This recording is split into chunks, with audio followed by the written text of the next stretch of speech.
I work as a freelance accountant and live just outside of Pine Hollow, a quiet town tucked into the rural heart of Oregon. My days are usually predictable, neat, uneventful, and frankly, a little boring. But something happened that I still can't wrap my head around. It took place on New Year's Eve, and to this day, I haven't found an explanation. It wasn't a dream, it wasn't imagination, and it sure as hell wasn't some hallucination. It happened.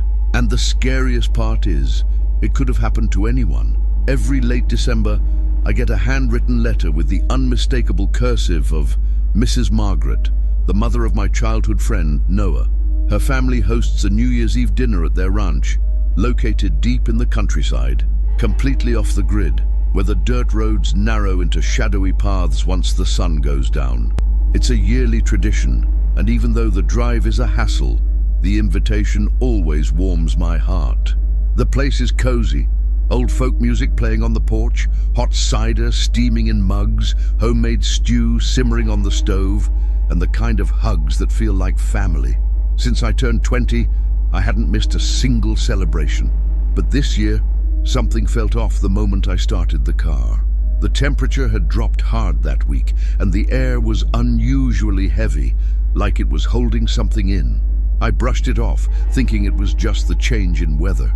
But what I experienced that night, it changed me completely.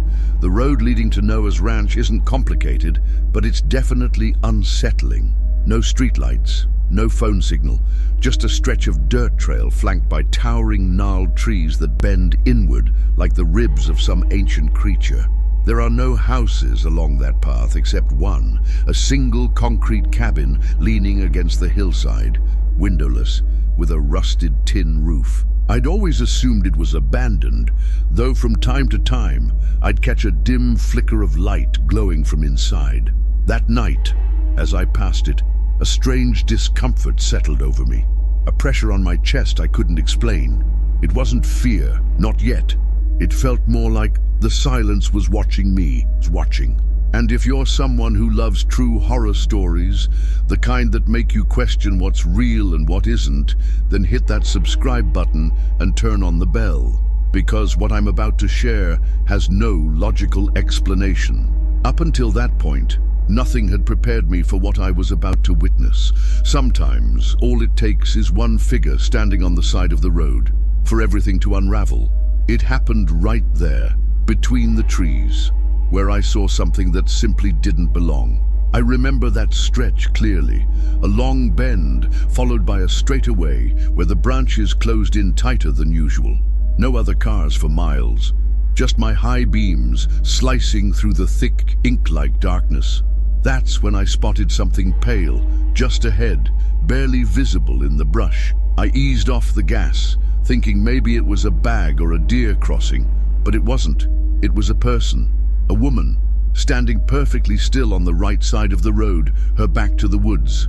No coat, just a white dress, long and almost see-through under my headlights. Her arms hung loose at her sides. She didn't wave, didn't move, didn't even look up, just stood there, as if she'd been planted in that spot for hours. I slowed down without realizing it. A part of me wanted to stop and ask if she was okay, but something deeper, something ancient, screamed at me not to, not out of fear, but instinct. Like my body knew something my mind couldn't grasp, that this wasn't a normal encounter. I drove past slowly, my pulse thudding like a drum, trying to get a better look at her face. But the way the light hit, I could barely make out her outline, and just as I passed her, I glanced into my rearview mirror, and that's when my stomach dropped. She had turned. She didn't walk, didn't step forward. Her body simply pivoted at the waist, and now she was facing me, still in the same spot, her face swallowed by the shadows. She didn't raise a hand, didn't take a step, just watched, like she'd been waiting for me all along. My mind kicked into overdrive, trying to explain it away. Maybe someone dropped her off, maybe she needed help, maybe she was heading to the party, but none of it made sense. No guest would trek for miles down that path in the dead of winter wearing that dress, and no one in their right mind would stop near that cabin without a damn good reason. I don't know why, but I hit the gas. like the silence behind me was getting heavier, stretching out its arms. I didn't check the mirror again. Minutes later, I pulled into the ranch. The gate was wide open, and the makeshift parking lot was already packed. Lights dangled from the trees, music echoed from the back patio, and the smell of home-cooked food clung to the air. I tried to focus on the moment, on the laughter and the warmth, but her image wouldn't leave me. I didn't tell anyone at first. I thought maybe I was overreacting. Maybe it was a trick of the light. But that night, what felt like a passing chill became something much darker. And the worst part, no one else saw her, only me. As soon as I stepped out of the car, the contrast hit me like a wall. Loud folk music, kids weaving between tables, adults toasting with bourbon and acting like the cold didn't exist. Mrs. Margaret greeted me with her usual warm smile and a plate of chicken stew I couldn't turn down. Noah hugged me tight and joked that they thought I wasn't coming. I smiled, played along, and joined the crowd. But my thoughts, they were stuck on that bend in the road, on that motionless woman standing in the fog. During dinner, I did everything I could to distract myself. I chatted with old friends, told dumb jokes, even jumped into the karaoke when they dragged me up. But every time I was alone, even for a second, she came back. That white dress, that empty stare, that absolute stillness. It haunted me more than any scream ever could. At one point, while I was pouring coffee in the kitchen, I worked up the nerve to whisper to Noah, asked if anyone else had seen a woman walking down the path. He paused, then shook his head, even cracked a joke, saying maybe it was a clueless neighbor or some late guest. But he knew as well as I did, there were no neighbors out here, just trees, dirt, and that decaying shack none of us liked to look at for too long. I gave a weak laugh and let it go. Didn't want to be that guy for the night. So I went back to the games, cheered for the drunk uncle dancing to some old school cumbia. Everything felt like it always did. Only this time, I didn't feel like I belonged. Just after midnight, the fireworks went off in the backfield. We hugged, ate grapes, toasted to the new year. Little by little, folks started heading home. Some stayed over. Most left between 1 and 2 in the morning. I stuck around to help clean up, put away the chairs, stack the dishes, sweep the patio. It was something I'd done every year. Mrs. Margaret always thanked me with a heartfelt hug. Around 2:30, with only Noah and his folks left, I said my goodbyes, walked toward my car parked near the trees. Everything was quiet again, a different kind of quiet, like the party had been a brief pause between two worlds. As I settled into the driver's seat, something in the air told me the night wasn't over. I turned the key, hoping to get home fast and put all this behind me. But the second the engine started, a red alert blinked on the dash. Low tire pressure. It was an old car, no individual sensors, so I couldn't tell which tire. I sighed. It had happened before, when temperatures dropped suddenly. I figured if I drove carefully, I'd be fine. I pulled out of the ranch back onto the dirt road, swallowed once more by the darkness.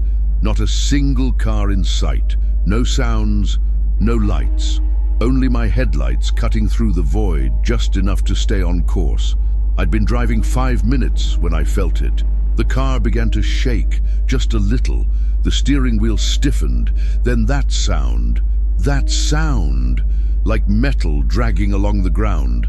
I slammed on the brakes, jumped out with my phone flashlight on and crouched beside the front tire.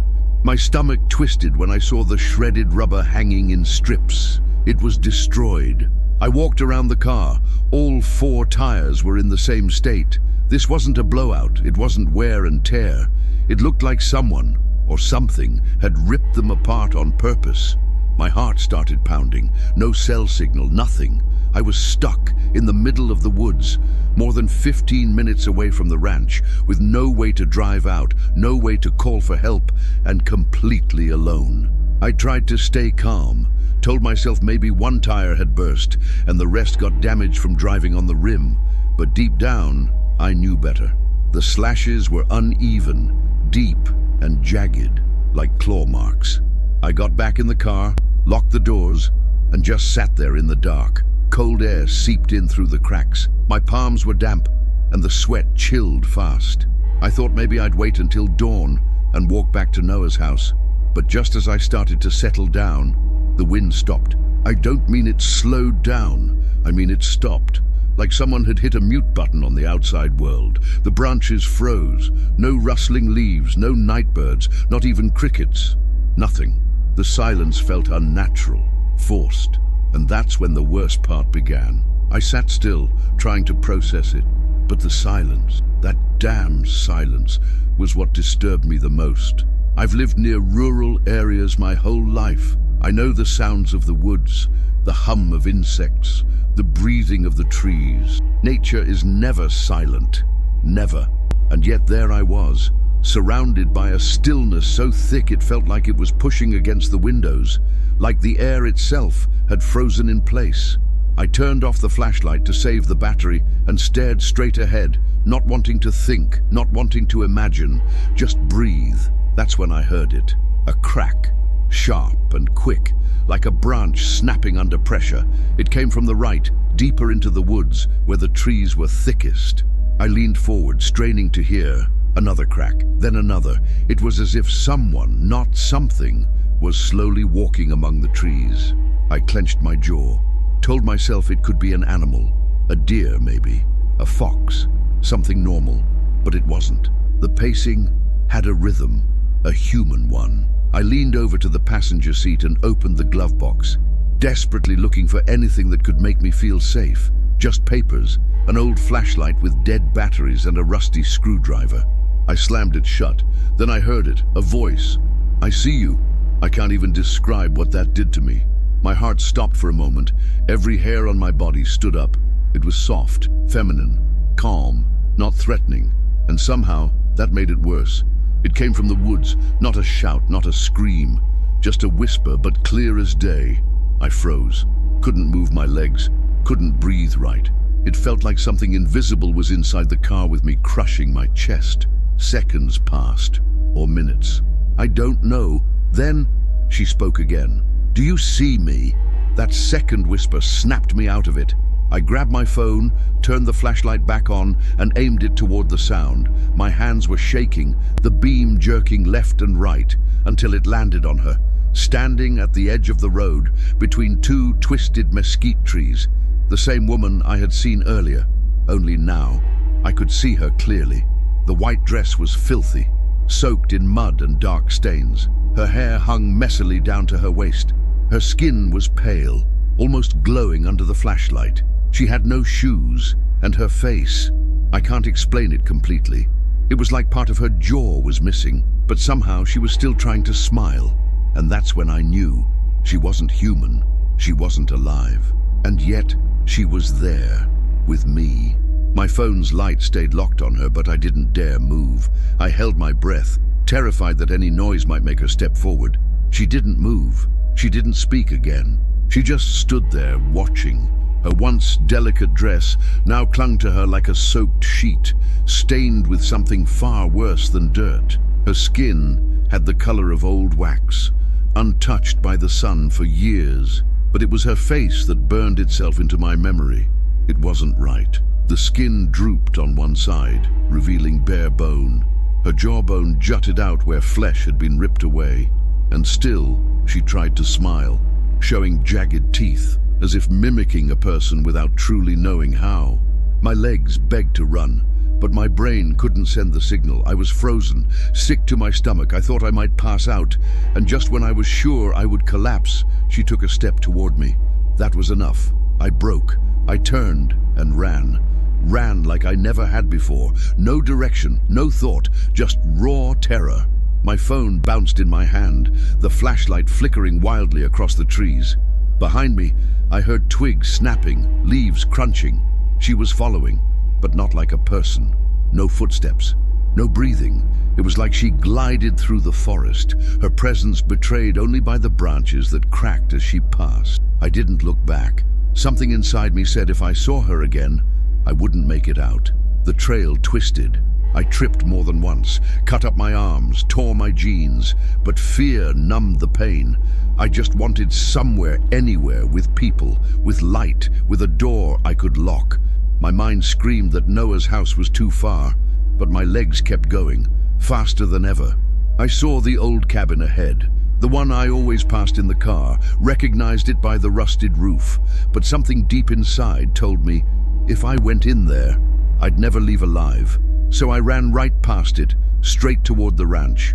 Don't ask me how, but I made it. The first glimpse of lights at the gate felt like a lifeline.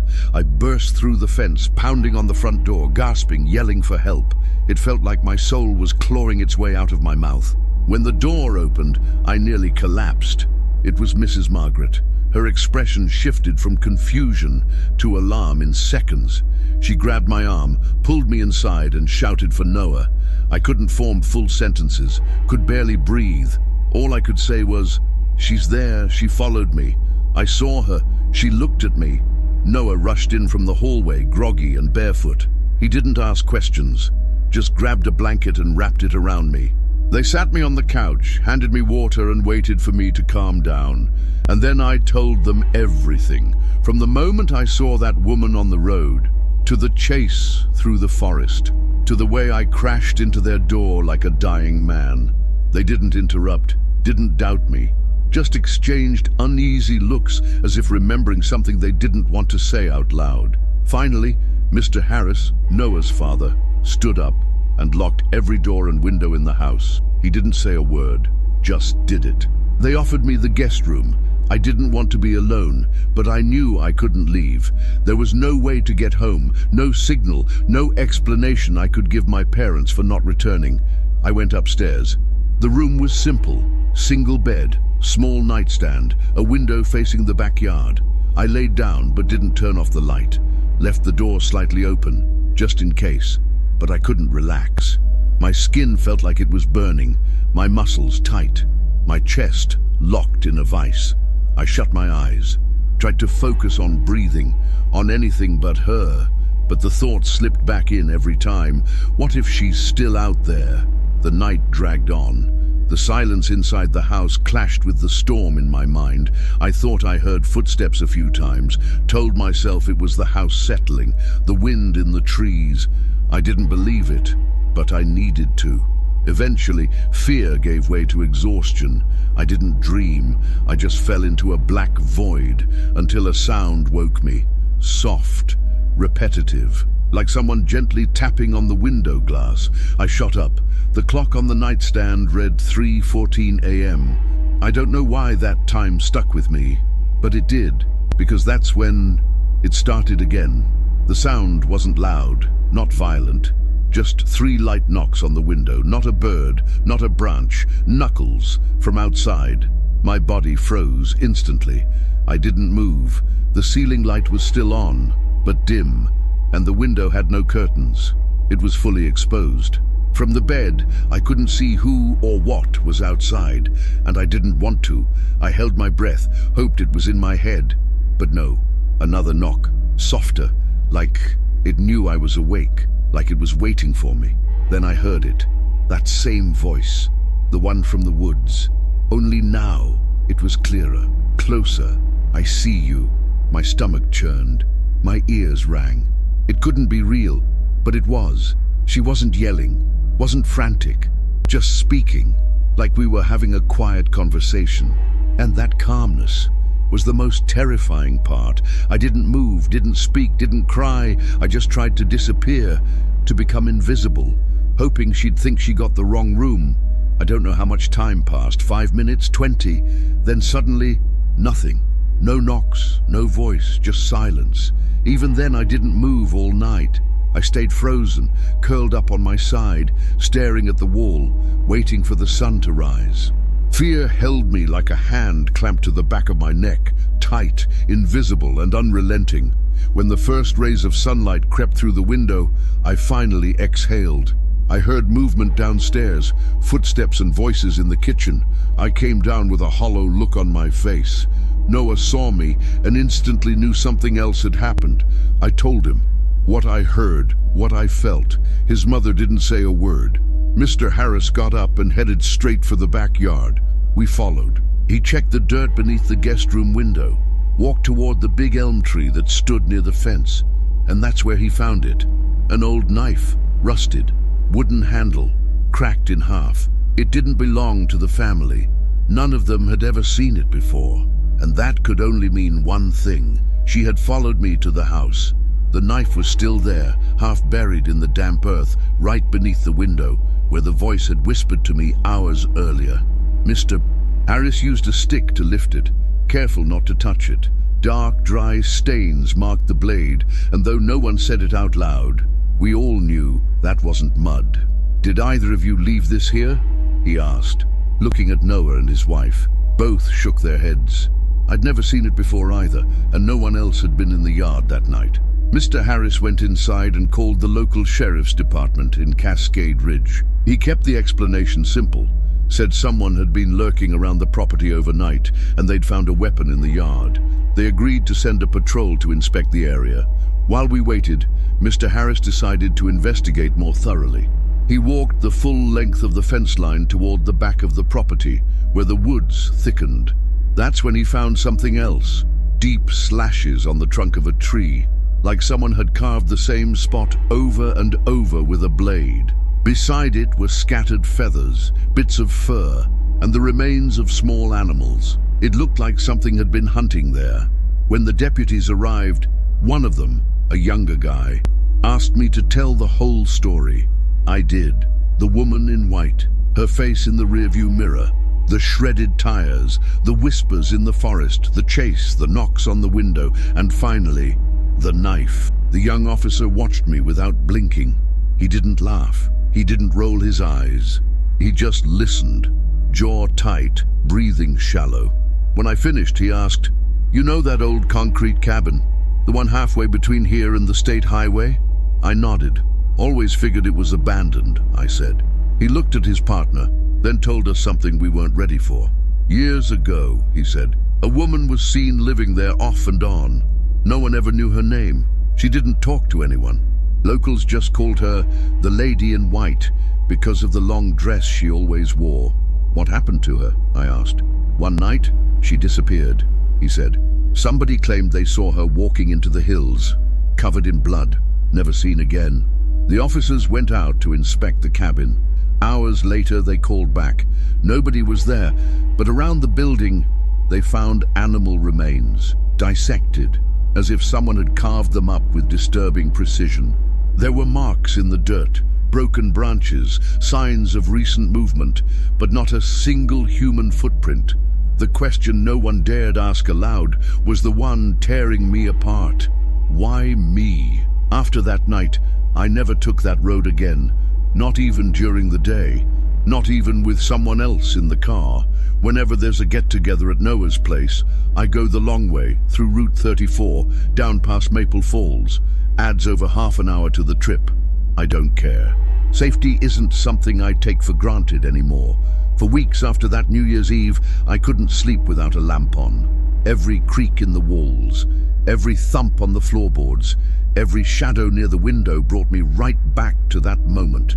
To 3:14 a.m., to the voice behind the glass, to the half smile that didn't belong.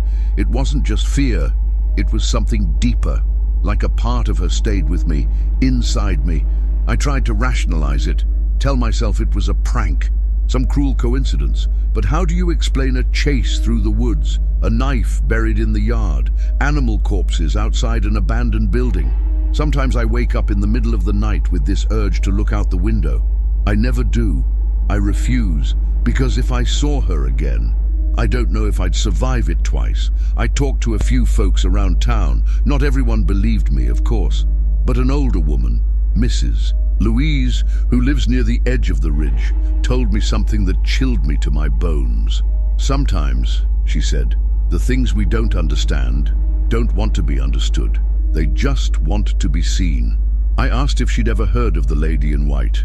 She nodded slowly and said, "She wasn't always dead, son." I didn't ask anything else. Since that day, I installed cameras around my house, reinforced the doors and windows, and anytime I drive at night, I make sure I'm not alone.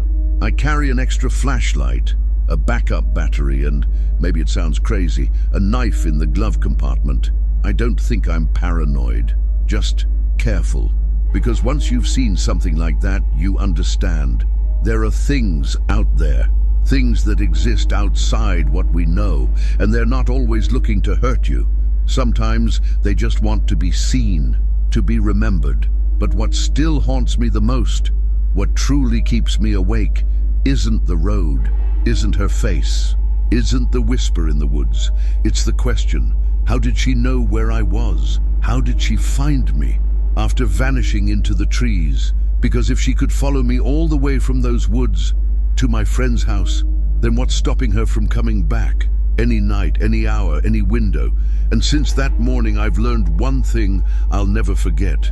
Not everything you see is alive, but that doesn't mean it can't reach you.